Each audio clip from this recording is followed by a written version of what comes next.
जय गुरुदेव, जय माता जी, जय गायत्री माता। आगे प्रणव पांड्या जी अंतर जगत की यात्रा का ज्ञान विज्ञान में लिखते हैं। स्थिरता से शांति और शांति से सुख। अंतर यात्रा विज्ञान के प्रयोग देह, प्राण व मन को स्थिर, शांत व सुखमय बनाते हैं। योग के प्रयोग करने वाले अनुभवी योग साधकों का अनुभव यही कहता है, यदि देह, प्राण व मन किसी भी तरह से स्थिर हो सके तो शांति आ जाती है। बाद में यही शांति जीवन को सर्व सुखमयता प्रदान करती है। इसके विपरीत जीवन के जिस आयाम में स्थिरता नहीं है, वहाँ सहज स्वाभाविक अशांति छाई रहती है। यही अशांति जिंदगी में उस आयाम के सुखों का हरण कर लेती है जो स्थिर और शांत है। उसे किसी भी तरह से सुख का एहसास हो ही नहीं पाता। वह प्राय अवसाद विषाद में डूबा रहता है। भांति भांति के तन व मन के रोग उसे घेरे रहते हैं और सदा सदा जीवन दुखमय बना रहता है। इस स्थिति में बड़ी महत्वपूर्ण वजह है, दरअसल देह, प्राण व मन एक दूसरे से गुंधे जुड़े हैं। प्राण का धागा इनसे आपस में पिरोया है। प्राण के ही माध्यम से देह व मन एक दूसरे को प्रभावित करते हैं और एक दूसरे से प्रभावित होते हैं। आघात देह को लगे तो घायल मन भी होता है। इसी तरह से यदि मन पीड़ा परेशानी से घिरे तो देह आसानी से हारा थका महसूस करती है। प्राण आदि यदि कमज़ोर पड़ जाएं तो देह और मन दोनों सतह कमज़ोर महसूस करने लगते हैं।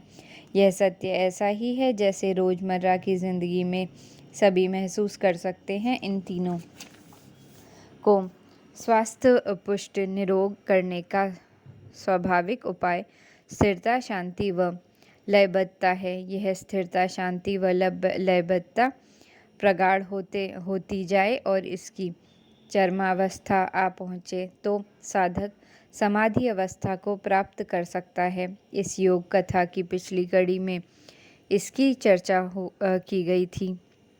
इसमें बताया गया था कि यदि ईश्वर प्रणिधान परिपक्व हो जाए तो समाधि की सिद्धि हो जाती है, क्योंकि ईश्वर प्रणिधान की साधना में ईश्वरीय चेतना साधक को निरंतर अपने आप से लयबद्ध करती रहती है। यह लयबद्धता से वर्तुल में संपूर्ण अस्तित्व सहज ही शांत हो जाता है और स्वाभाविक ही सब और स्थिर पुष्ट होती जाती है। हालांकि यह ईश्वर प्रणिधान की साधना केवल वही कर सकते हैं जो परमेश्वर का सानिध्य हर पल हर क्षण अनुभव करते हैं। जिनके पास परीक्षित व देवी भावनाएं नहीं हैं, उनके लिए यह सब लगभग असंभव है।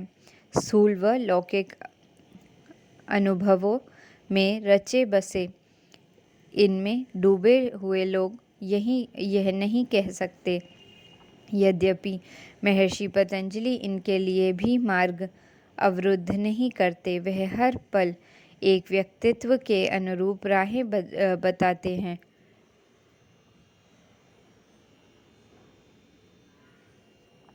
जो अभी स्थूल जीवन से ऊपर नहीं उठ सके हैं, उनके लिए भी परमोदार महर्षि के द्वार खोले हैं। ऐसे लोग अपनी शुरुआत स्थूल देह व व्यवहारिक लौकिक जीवन से कर सकते हैं। वे उनके लिए स्थूल देह के लिए सर्वथा स्थूल अभ्यास आसन का मार्गदर्शन करते हैं। इस सत्य को उन्होंने अपने अगले सूत्र में प्रकट किया। महर्षि का यह सूत्र बड़ा मौलिक व गुण है। आधुनिक युग में यह बात थोड़ी अटपटी लग सकती है, क्योंकि आज प्रचारवादी योग गुरुओं के दौर में प्राय सभी योग आसनों से परिचित हो चले हैं।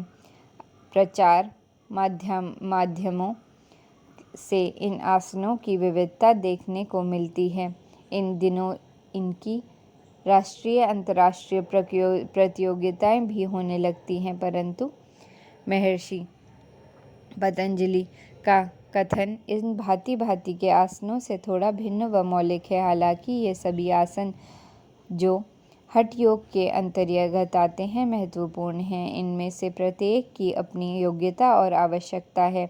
इन आसनों के माध्यम से देह में स्थिर प्राण नियंत्रित व संचारित होते हैं। आसनों को करने से प्राण देह में स्थिर सभी 108 केंद्रों में सुचारू रूप से प्रवाहित होता है। इस प्रयास से देह जरा जीर्णता व अनेक तरह के रोगों से बची रहती है।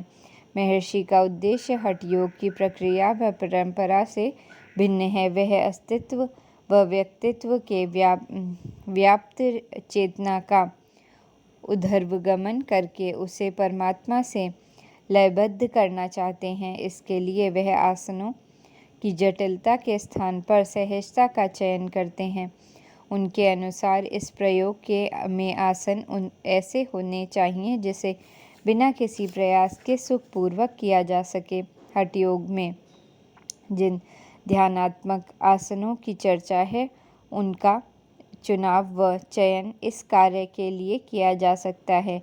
इस हेतु पदासन सिद्धासन प्रशस्त है। जिनके लिए इन दोनों को भी करने में कठिनाई है वह निश्चित होकर केवल पालथी लगाकर बैठ सकते हैं। पालथी लगाकर बैठना काफ़ी सुखद व आसन है, इसलिए इसे सुखासन भी कहा जा सकता है। इस संदर्भ में परम पूज्य गुरुदेव अपनी वार्ताओं चर्चाओं में कहा करते थे कि बेटा, बात स्वास्थ्य व आरोग्य की हो तो उससे इसके उद्देश्य व औचित्य को ध्यान में रखते हुए किसी भी तरह के किंतु उपयोगी आसन किए जा सकते हैं। स्वाध्याय के लिए आयु व रोग की स्थिति अथवा शरीर की स्थिति को ध्यान में रखकर कतिपय ऐसे आसनों के समूह को चुना जा सकता है जिनका नियमित अभ्यास होता है। परंतु जब बात साधना की हो तो केवल ऐसे आसन का चयन करना चाहिए जिसमें दीर्घ काल तक बिना किसी प्रयास व कष्ट के बैठा जा सके। साधना के लिए आसन व उपयोगी है जो देह प्राण व मन को स्थिरता व लयता से दे सके।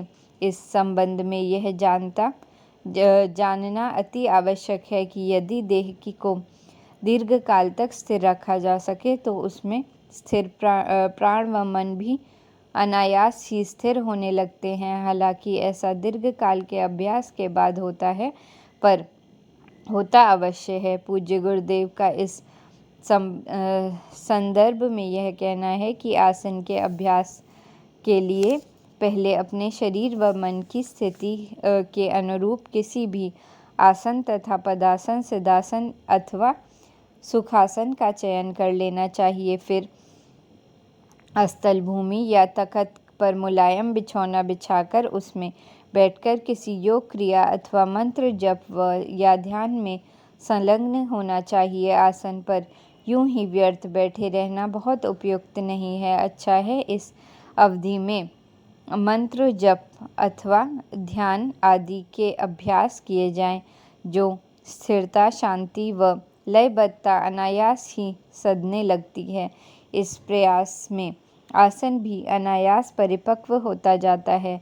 पूज्य गुरुदेव के अनुसार सहजतापूर्वक यदि 3 घंटे लगातार प्रतिदिन निरंतर 3 वर्षों तक बैठा जा सके तो अपेक्षित परिणाम आने लगते हैं। इस प्रयास में तन व मन दोनों स्थिर व शांत होने लगते हैं और योग क्रियाओं व योग साधना में सहजता होने लगती है। असीम परमात्मा से मिलन।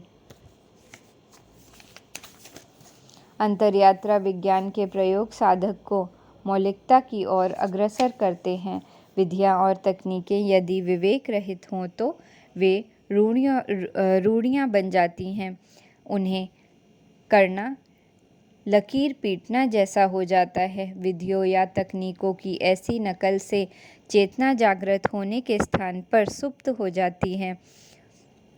अस्तित्व में चैतन्य की बजाय जड़ता छा जाती है। जबकि महर्षि पतंजलि अपने योग के प्रयोग के माध्यम से योग साधक को बताते हैं कि हमें संपूर्णता चैतन्य बनाने के लिए योग आसन करना है।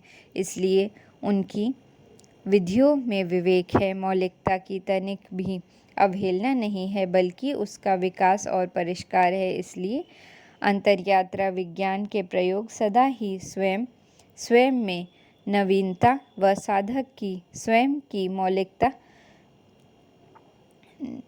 विशेषताओं के विकास पर जोर देते हैं। युग दृष्टा योग ऋषि परम पूज्य गुरुदेव इसलिए हमेशा ही विवेक को अपनाए जाने पर जोर देते हैं।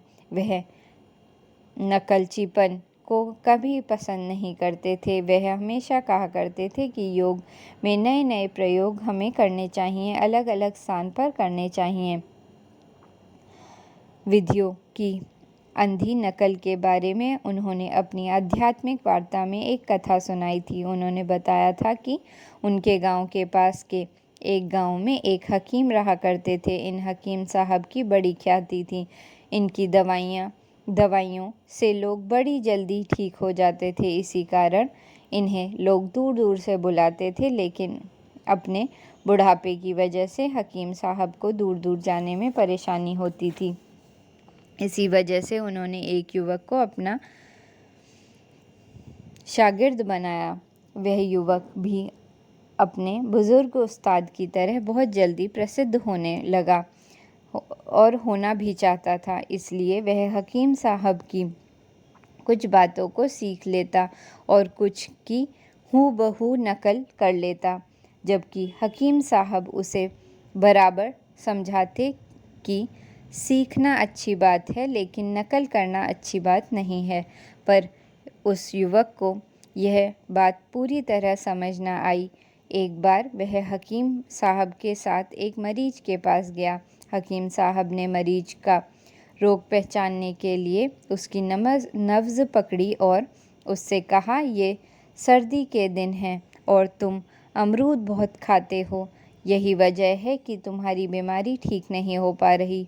वह युवक हकीम साहब के इस निदान से चमत्कृत रह गया। उसने उनसे पूछा कि आपने नब्ज़ देखकर कैसे बता दिया कि वह व्यक्ति अमरूद खाता है? बूढ़े हकीम ने उसे देखकर मुस्कुरा कर कहा, अरे भाई, यह तो साधारण सी बात है। उस मरीज़ की चारपाई के नीचे कुछ साबुत कुछ खाए हुए अमरूद रखे थे। यह बात सुनकर युवक ने कुछ कहा तो नहीं, लेकिन जैसे उसे एक नई विधि मिली ऐसा संतोष उसके चेहरे पर ज़रूर उभरा। अगले ही दिन एक मरीज़ को देखने एक दूर के गांव जाना था। बूढ़े हकीम इतनी दूर जाने में असमर्थ थे, इसलिए उन्होंने इस युवक को भेज दिया। युवक ने मरीज के घर पहुंचकर उसकी नब्ज़ देखी, साथ ही उसकी चारपाई के नीचे देखा जहाँ घोड़े की जिन काठी और घोड़े के पाँव की नाल पड़ी थी। यह सब देखकर उसने कहा, लगता है तुमने घोड़े बहुत खाए हैं, इसी वजह से तुम बीमार हो। यदि तुम घोड़े खाने छोड़ दो तो ठीक हो जाओगे। मरीज उस युवा हकीम की बात से हैरान रह गया और बोला, आप तो हकीमों की तरह नहीं, पागलों जैसी बात कर रहे हो। उस युवक ने वापस पहुंचकर जब अपना यह अनुभव बूढ़े हकीम को बताया तो वह भी हैरान हो गया और कहने लगा, इसलिए मैं तुमसे कहता हूँ कि सीखने की कोशिश करो, नकल करने की कोशिश मत करो। परम पूज्य गुरुदेव ने यह कथा प्रसंग सुनाते हुए कहा, हर काम में समझदारी ज़रूरी है, योग में भी। यही बात महर्षि पतंजलि कहते हैं कि विधियों में विवेक आवश्यक है। इस योग कथा की पिछली कड़ी में कहा गया था कि सुखपूर्वक स्थिर बैठने का नाम आसन है। इसलिए आसन का चयन अपनी शारीरिक व मानसिक स्थिति को ध्यान में रखकर करना चाहिए। आसन की स्थिति ऐसी न हो जिससे शरीर को तकलीफ हो और मन शरीर पर अटका रहे, बल्कि आसन ऐसा होना चाहिए जिसमें मन देह से ऊपर उठ सके। महर्षि का यह सूत्र योग साधकों की साधना के लिए मूल्यवान है। वह कहते हैं कि प्रयास की शिथिलता आसन के संदर्भ में विशेष स्थान रखती है। हठ योग में बताए गए कठिन जटिल आसन राजयोग के अभ्यास के लिए आवश्यक एवं अनिवार्य नहीं है। इसके लिए तो ऐसा आसन चाहिए जिसमें सुखपूर्वक बैठा जा सके, जिसमें शरीर को कष्ट ना हो, शरीर सहज व सरल अवस्था में रह सके, जिससे कि मन देह व बंधन व बाधाओं से मुक्त हो सके। इसके लिए प्रकाश की नहीं बल्कि प्रयास की ज़रूरत है और यह काम थोड़ा कठिन किंतु प्रभावकारी है। जो भी इन पंक्तियों को पढ़ रहे हैं उन्होंने अनुभव किया होगा कि रात्रि शयन के समय नींद नहीं आ रही है और उस समय नींद आने का प्रयास किया जाए तो मुश्किल बढ़ती जाती है, प्रयास के साथ बेचैनी बढ़ती जाती है, जबकि प्रयास के स्थिर होते ही अनायास ही नींद आ जाती है। यही स्थिति आसन की भी होनी चाहिए। प्रयास रहित सुखपूर्वक बैठना यही आसन की सफलता बस सिद्धि है, लेकिन यह बैठना निरुद्देश्य न हो, इस तथ्य पर महर्षि पतंजलि का विशेष ध्यान है। इसलिए वह कहते हैं कि असीम पर ध्यान करना भी आसन सिद्धि के लिए ज़रूरी है। असीम परमात्मा का स्वरूप है। परमात्मा के बारे में दो बातें हैं। एक वे बातें जो अलग अलग पुस्तकों में धार्मिक ग्रंथों में लिखी हैं, इन बातों में ज़्यादातर कौरी कल्पनाएं हैं, इनका कोई खास महत्व नहीं है। दूसरी बातें अनुभव की हैं, जिस भिन्न भिन्न युगों में योगियों के ने जाना है, अनुभव किया है, इन सबका महत्व है। इन सभी बातों के में एक बात सामान्य है कि परमात्मा असीम व अनंत है। वह इतना व्यापक है कि उसकी कोई धारणा संभव नहीं है। धारणाएं कितनी ही बड़ी क्यों ना हो, पर वे सभी मन से छोटी होती हैं, तभी तो सबकी सब मन में समा जाती हैं। मन उन्हें धारण कर लेता है, लेकिन परमात्मा अनंत है, उसे मन किसी भी तरह धारण नहीं कर सकता। हाँ, उसमें विलीन विसर्जित जरूर हो सकता है। यह विलय विसर्जन का प्रयास ही ध्यान बन जाता है। इसी से जीवन में आध्यात्मिक प्रकाश व परिवर्तन की घटना संभव हो पाती है। जब किसी योगी के जीवन में यह प्रयास परिपक्व होने लगता है तो वह देह के पार व परे हो जाता है। ऐसे में उसका आसन सहज सिद्ध हो जाता है। जय गुरुदेव, जय माता जी।